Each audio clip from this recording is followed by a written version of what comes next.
The CST is the oldest French association of cinema technicians. We have more than 80 years of existence. We were founded at the end of World War II.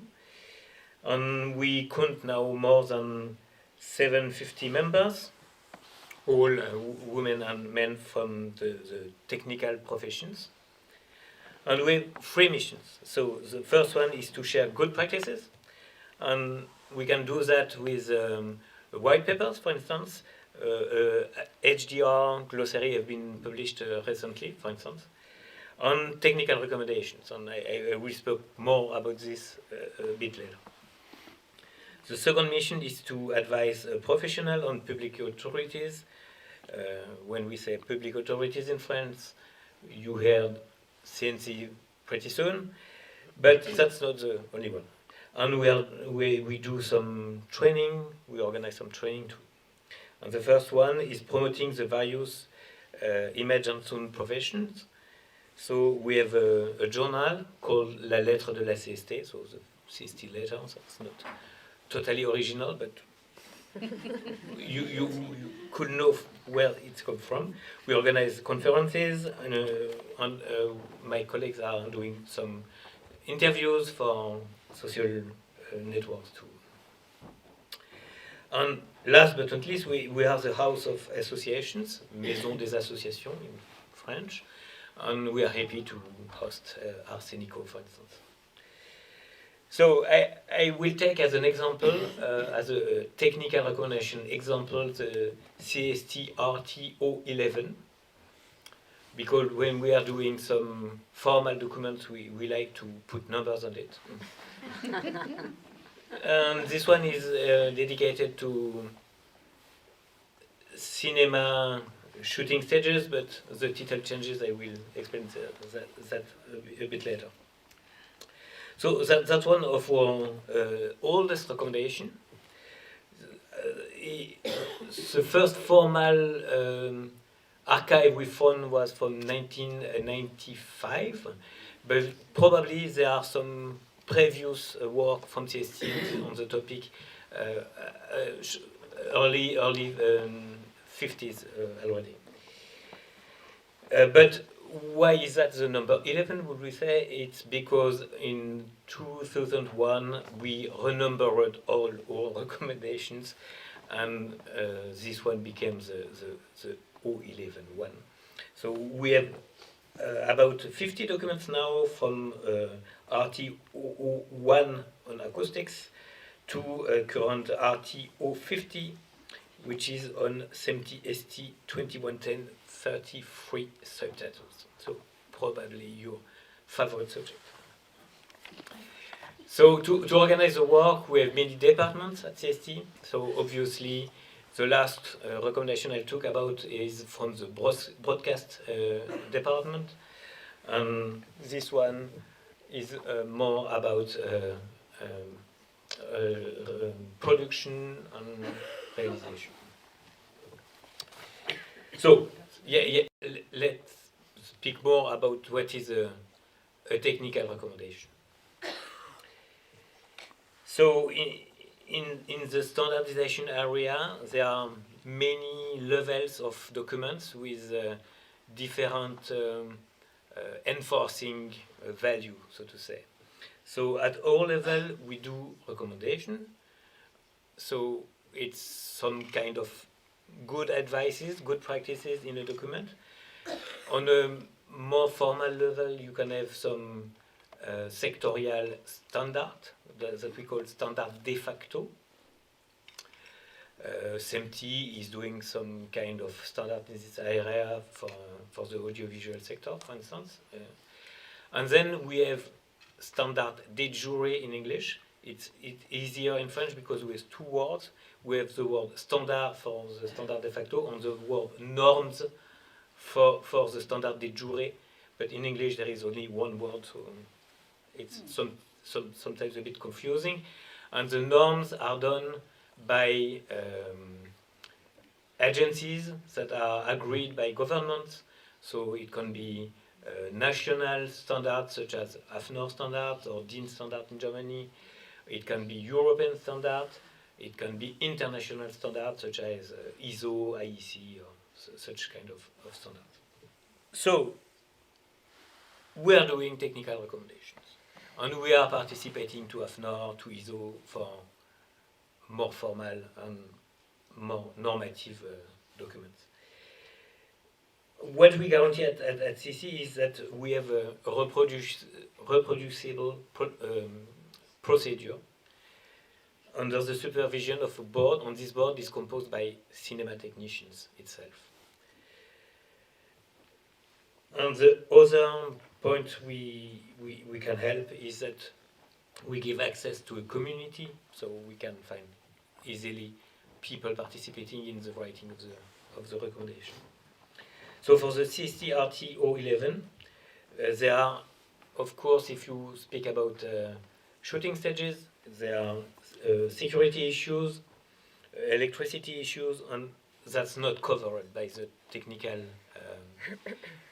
recommendation. That's disposed in norms.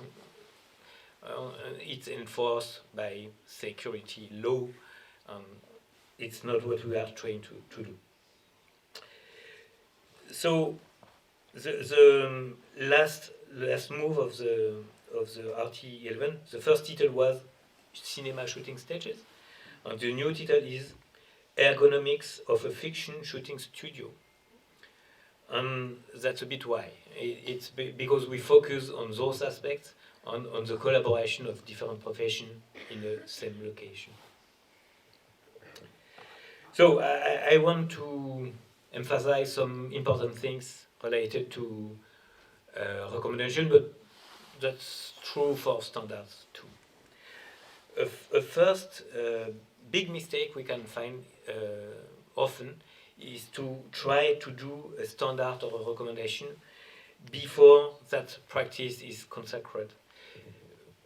We need first a time to adapt to a new technology, for instance, and then when everybody have some experience, it's time to compare the experience of everyone and to see if there is good practices that we can share with the rest of the community. So the standard does not precede the practice, it ratifies it.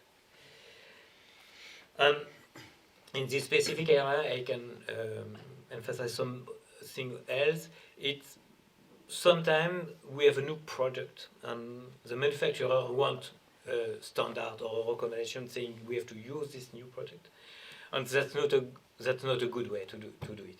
We have to wait that the professional people take the technology, work with it, and then it is time to write a recommendation together.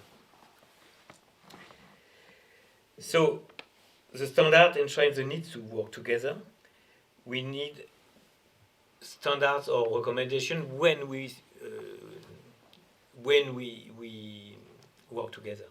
If someone works alone, he works the way he wants. It's because we have many professions working together that we need recommendation, because it helps everyone. So, but going back to the different level of the documents, standards are binding, recommendations are incitative based. When you want interoperability, for instance, on a very industrial level, you need to enforce very strongly things. As an example, if you want European train to travel in Spain, in Germany, and in France, you need the wheel gauge matching to be the same, and it was not the case. So now it's the case, so all trains can travel from Barcelona to Berlin. For recommendation, it has the value of the professional consensus. So it is a good idea to respect recommendation. It's not enforced. One other thing, I believe I already mentioned this, but we try not to do documents because it is nice to have a document. We try to have a recommendation when there is a use case, a problem to solve. And we do better job if it is the case. And what we have a big community of members, and what we see is that it's a living process.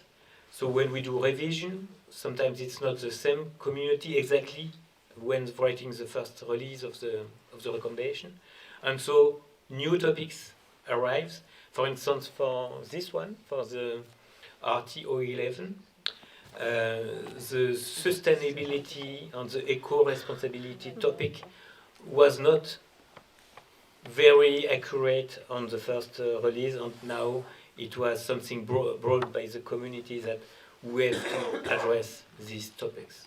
The technical recommendations are done by the audiovisual technician for the audiovisual technicians, and maybe for the technical industry partners there. Last thing that we took from the standardization process doing recommendation is to have a very transparent process. So there are stages. These stages are under the control of the board, and everyone can bring a new problematic to the president of CST. You do not need to be a member to do so. I have to encourage you to look at the RT011 because that's a part of our transparent process. There is an open query at the end of the process, and before publishing, you are very encouraged to look at it and make comments if you disagree with whatever. Say I'm working on a TV show, I'm a grip, and I see something, a machinist, and I see something that's not up to the standards that I understood to be in this kind of document. You know, so do you go to the CST with a complaint, or how does that work if you see a violation of something? As said, what is published in a recommendation is not to be enforceable. It could be. Sometimes when the CNC said it's a good thing to follow the recommendation of CST, then it's kind of enforceable. But in the other case, it's not. So only the value of being written is that if this machinist sees that in the recommendation there is a hint saying it could be done another way, he could suggest that to the location where he stands. And do you find that the studios, you know, when you send something like this out and then you're dealing, so the sound stages around France, do they try to take this kind of thing into account? Because it's probably going to cost money, right? That they're going to have to make changes, and nobody likes to spend money. And how does that work? I will take an example about another recommendation, CST RT043. And this one is about the preservation contract between the producer and the technical facility storing the assets. It's not very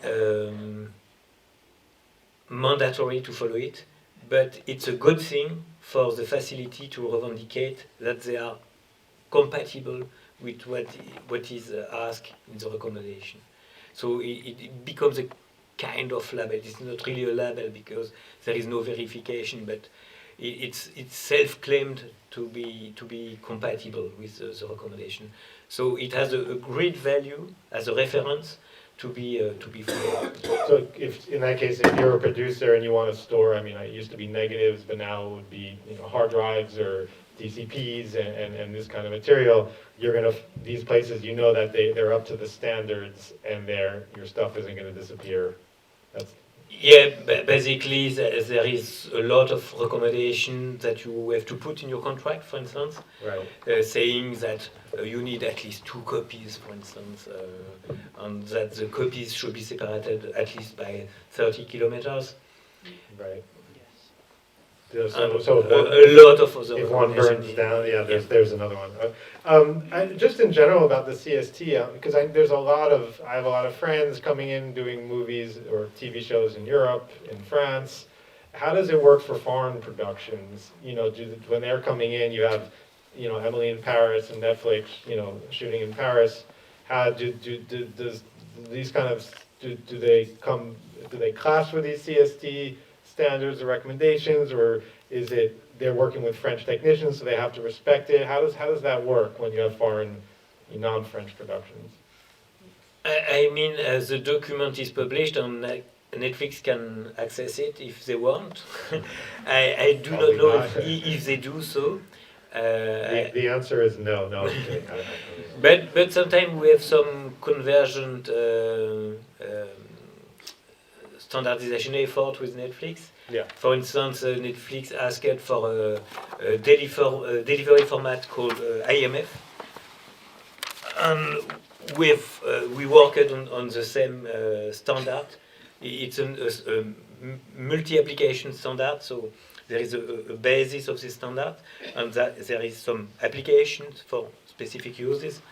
And Netflix used application 2 extended, and we proposed the application 4, for instance, that is for digital preservation. Again, I got about that. And last question for you, Maximilian mentioned. I don't know if we would be talking about AI. I don't know if it was like the dirty word, but I think we're all going to be talking about that today a little. So, in the case of the CST, you know, are you guys looking at some kind of standard, some kind of document to start discussing the standards and practices and the norms of this new technology? As said, with our general perception at CST is that it is too soon to standardize AI. But we definitively talk about. What we have done is something more informal yet. We call that pizza AI.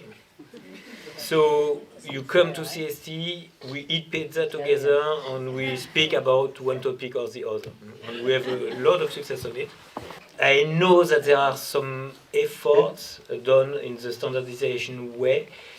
It's a bit technical, but when you use a